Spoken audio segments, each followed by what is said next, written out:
Your Excellency, Quraish Al Yusuf, Minister of Commerce, Industry and Investment Promotion, दोनों देशों के delegates, business world के leaders, देवी और सज्जनों, नमस्कार। मुझे 7 वर्ष बाद ओमान आने का सौभाग्य मिला है और आज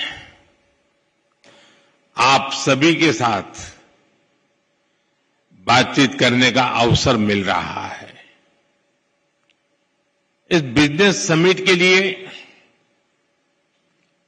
आपकी गर्मजोशी मेरा भी उत्साह बढ़ा रही है।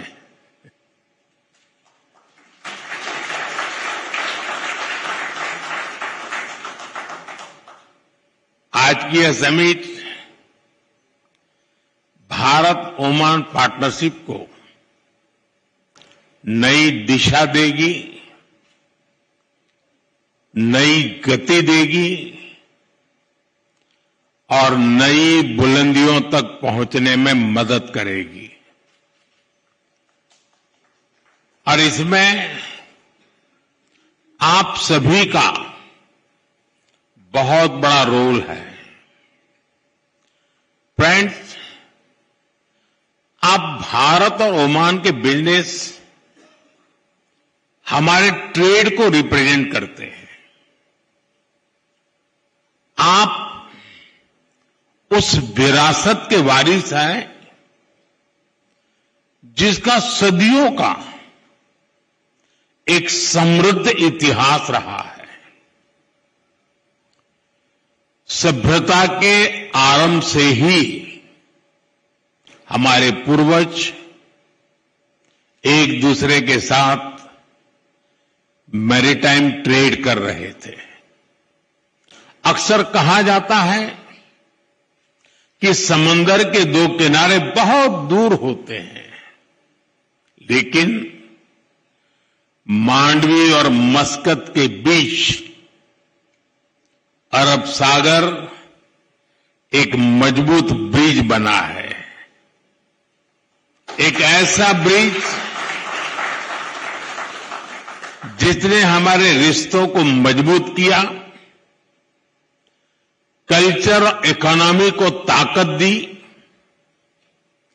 आज हम विश्वास के साथ कह सकते हैं कि समंदर की लहरें बदलती हैं, मौसम बदलते हैं, लेकिन भारत ओमान की दोस्ती हर मौसम में और मजबूत होती है और हर लहर के साथ नई ऊंचाई को छूती है। फ्रेंड्स, हमारा रिश्ता ट्रस्ट की नींव पर बना। फ्रेंडशिप की ताकत से आगे बढ़ा और समय के साथ और गहराता चला गया। आज हमारे डिप्लोमेटिक रिश्ते भी 70 इयर्स के हो गए हैं। ये सिर्फ 70 वर्ष का उत्सव नहीं है, ये वो पड़ाव है जहां से हमें अपनी सदियों की विरासत को एक समृद्ध भविष्य की तरफ ले जाना है। फ्रेंड्स, आज हम एक ऐसा ऐतिहासिक निर्णय ले रहे हैं जिसकी गूंज आने वाले कई दशकों तक सुनाई देगी। कॉम्प्रिहेंसिव इकोनॉमिक पार्टनरशिप एग्रीमेंट यानी सीपा हमारी पार्टनरशिप को 21st सेंचुरी में नया विश्वास, नई ऊर्जा से भर देगा। यह हमारे साझा भविष्य का ब्लूप्रिंट है। यह हमारे ट्रेड को नई गति देगा, इन्वेस्टमेंट को नया भरोसा देगा और हर सेक्टर में अवसरों के नए द्वार खोलेगा। सीपा हमारे नौजवानों के लिए ग्रोथ, इनोवेशन और एम्प्लॉयमेंट के अनेक नए अवसर बनाएगा। ये एग्रीमेंट पेपर से निकलकर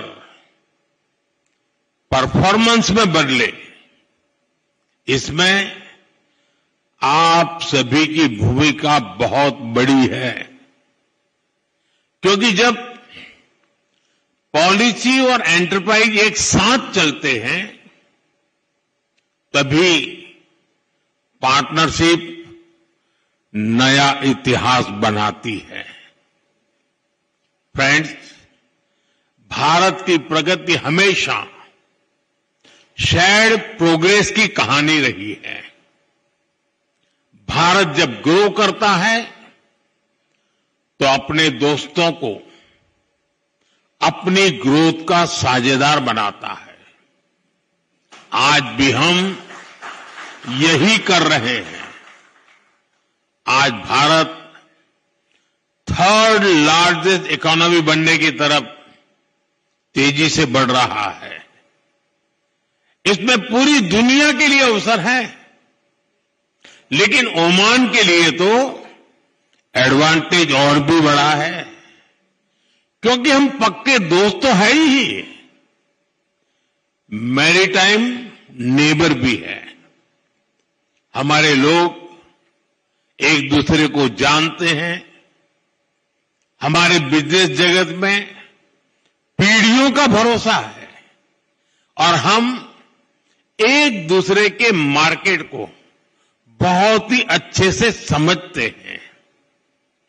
ऐसे में भारत की ग्रोथ जर्नी में ओमान के लिए अवसर ही अवसर है। फ्रेंड्स, आज बिजनेस वर्ल्ड में भारत की इकोनॉमी की रेजिलियंस की चर्चा होती है। लोग अक्सर पूछते हैं कि दुनिया में इतनी अनिश्चितता है, ग्लोबल इकोनॉमी भी मुश्किलों में है, तो ऐसे में भारत 8% से अधिक की ग्रोथ कैसे अचीव कर रहा है? मैं आपको इसका बड़ा रीजन बताता हूं।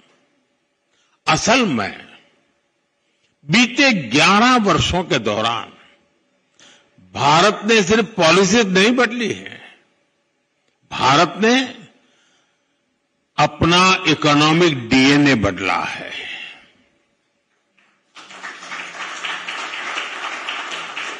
मैं आपको कुछ उदाहरण देता हूं। जैसे गुड्स एंड सर्विस टैक्स यानी जीएसटी है, इसने पूरे भारत को एक इंटीग्रेटेड यूनिफाइड मार्केट में बदला है। इंसॉल्वेंसी एंड बैंकरप्सी कोड से फाइनेंशियल डिसिप्लिन आया, ट्रांसपेरेंसी को बढ़ावा मिला और इससे इन्वेस्टर कॉन्फिडेंस मजबूत हुआ। ऐसे ही हमने कॉर्पोरेट टैक्स रिफॉर्म्स किए।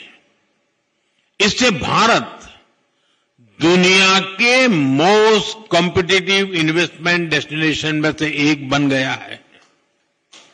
साथियों, अभी आपने लेबर रिफॉर्म्स की भी चर्चा सुनी होगी। हमने दर्जनों लेबर कोड्स को सिर्फ 4 कोड्स में समेट लिया है। ये भारत के इतिहास के सबसे बड़े लेबर रिफॉर्म्स में से एक है।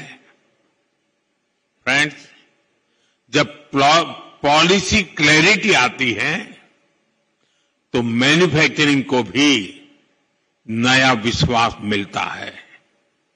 एक तरफ हम पॉलिसी और प्रोसेस रिफॉर्म कर रहे हैं, वहीं दूसरी तरफ भारत में मैन्युफैक्चरिंग को बढ़ावा देने के लिए प्रोडक्शन लिंक इंसेंटिव भी दे रहे हैं। ऐसे प्रयासों से ही आज मेक इन इंडिया अभियान को लेकर दुनिया में बहुत उत्साह है। फ्रेंड्स, रिफॉर्म्स को भारत के डिजिटल पब्लिक इंफ्रास्ट्रक्चर ने और ताकत दी है। गवर्नेंस पेपरलेस हुई है, इकोनॉमी कैशलेस हुई है और सिस्टम कहीं ज्यादा एफिशिएंट, ट्रांसपेरेंट और प्रिडिक्टेबल हुई है। डिजिटल इंडिया सिर्फ एक प्रोजेक्ट नहीं है, ये दुनिया की सबसे बड़ी इंक्लूजन रिवॉल्यूशन भी है। इससे ईज ऑफ लिविंग बढ़ी है और ईज ऑफ डूइंग नए लेवल पर पहुंच चुकी है और भारत में बन रहा आधुनिक फिजिकल इंफ्रास्ट्रक्चर इसको और बेहतर कर रहा है। सुधरती हुई कनेक्टिविटी के कारण भारत में लॉजिस्टिक की कॉस्ट लगातार कम होती जा रही है। फ्रेंड, भारत निवेश के लिए एक आकर्षक डेस्टिनेशन है, ये तो दुनिया मानती है। साथ ही भारत एक भरोसेमंद फ्यूचर रेडी पार्टनर है और ओमान इसको बहुत अच्छे से समझता भी है और सराहता भी है। हमारा जॉइंट इन्वेस्टमेंट फंड अनेक वर्षों से दोनों देशों में निवेश को बढ़ावा दे रहा है। एनर्जी हो, ऑयल एंड गैस हो, फर्टिलाइजर्स, हेल्थ, पेट्रोकेमिकल्स और ग्रीन एनर्जी हो, ऐसे हर सेक्टर में नई संभावनाएं बन रही है। लेकिन साथियों, भारत और ओमान सिर्फ इतने से संतुष्ट नहीं है। हम कंफर्ट जोन में नहीं रहते। हमें भारत ओमान पार्टनरशिप को नेक्स्ट लेवल पर ले जाना है। इसके लिए दोनों देशों के बिजनेस वर्ल्ड को अपने कुछ बड़े लक्ष्य तय करने ही होंगे। आपका ये काम मैं कुछ हल्का कर देता हूं। मैं आपको कुछ चैलेंज देता हूं कि ग्रीन एनर्जी में मिलकर कुछ बड़ा कर सकते हैं क्या? क्या हम अगले 5 वर्ष में 5 बड़े ग्रीन प्रोजेक्ट शुरू कर सकते हैं? हमें green hydrogen, green ammonia, solar parks, energy storage और स्मार्ट ग्रिड के क्षेत्र में नए बेंचमार्क्स बनाने हैं। फ्रेंड्स, एनर्जी सिक्योरिटी जितनी जरूरी है उतनी ही आवश्यक फूड सिक्योरिटी भी है। आने वाले समय में ये एक बड़ा ग्लोबल चैलेंज बनने जा रहा है। क्या हम मिलकर Indian Oman agri innovation hub बना सकते हैं? इससे ओमान की फूड सिक्योरिटी को मजबूती मिलेगी और भारत के एग्री टेक को ग्लोबल मार्केट तक पहुंचाने में मदद मिलेगी। फ्रेंड्स, एग्रीकल्चर तो एक सेक्टर है, ऐसे ही हर सेक्टर में इनोवेशन को बढ़ावा देना जरूरी है। ऐसे में क्या हम ओमान इंडिया इनोवेशन ब्रिज की स्थापना कर सकते हैं? हमें तय करके चलना होगा कि आने वाले 2 वर्षों में 200 भारतीय और ओमानी स्टार्टअप्स को हम जोड़े।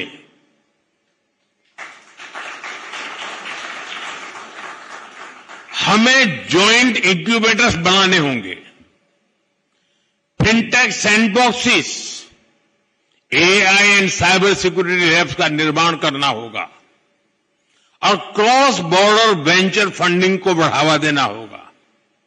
फ्रेंड्स, ये सिर्फ आइडियाज नहीं है, ये इन्विटेशन है।